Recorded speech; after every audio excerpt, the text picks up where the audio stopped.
this week's episode we're going to take a look at how long it takes me to look after my Food for Wealth plot.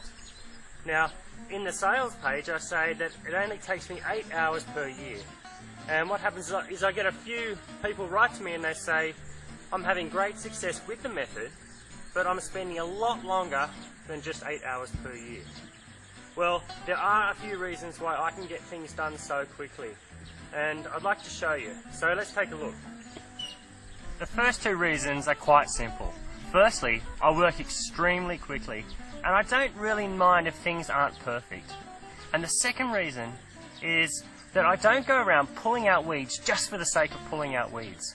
I see weeds and all plants as having a useful purpose. But I'm not going to go into talking about weeds in this episode, because I could seriously devote probably 2 episodes just to weeds. The third and main reason why I can spend so little time in my garden is a little bit more complicated. Now, if we have a look at a pristine forest, what we'll find is that there are no soil fertility problems, there are no pest problems, and there are no weed problems. In other words, it requires no human management to enable the system to keep going. Now, on the other hand, let's look at a traditional vegetable garden, where the owner has very strict ideas about the outcomes that he or she would like to achieve. Of course, that person is going to have a very strict management regime so that they can get out of the garden exactly what they want. And a Food for Wealth plot, I guess you could say it's somewhere in the middle. Of course, we're going to have some expectations about what we want to get out of it, but we do need to give up a degree of control as we let the plants and the soil have their own relationship. And we do this through self-seeding and diversity. And now what that does, it allows some things to thrive at the expense of others. So basically, Food for Wealth is a system where we give up some of our control.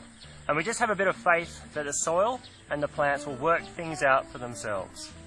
Now the downside is that if you are counting on a specific harvest of some sort of plant, you could be disappointed, because sometimes the soil really just shouldn't have that type of plant. Now, with Food for Wealth, we understand that the soil affects the plants and the plants affect the soil. So some years, your soil just can't handle the thing that you want. Now, this is exactly what happened to me one year. I just seemed to have this garden just full of carrots.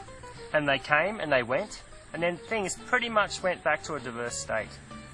And for whatever reason, that's exactly what the soil needed that year. And what's happening is nature just comes along, creates the change to make your soil get back on track and bring your garden back into a diverse state. But that's the thing about nature, it's always changing. But the only thing that ever seems to have a problem with things changing is humans. And for that reason, a lot of people will never truly understand the benefits of having a garden that's ecological in nature. And that's okay too. Even if you like to take some of the things from Food for Wealth, but more or less do things traditionally, that's okay. You'll still get good results, but it may take longer than 8 hours per year. Now, if you want to adopt Food for Wealth fully, the downside to that is sometimes you may wish your garden look different.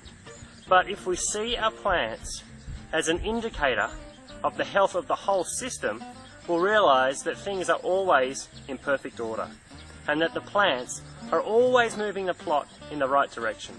Plants are able to restore every single environmental problem in the world, even the really big ones. So it's really not much to expect them to be able to manage a small vegetable plot. I'd love to see what comments arise from this, and I know that we can all offer each other plenty of useful answers. So please get involved in the discussions.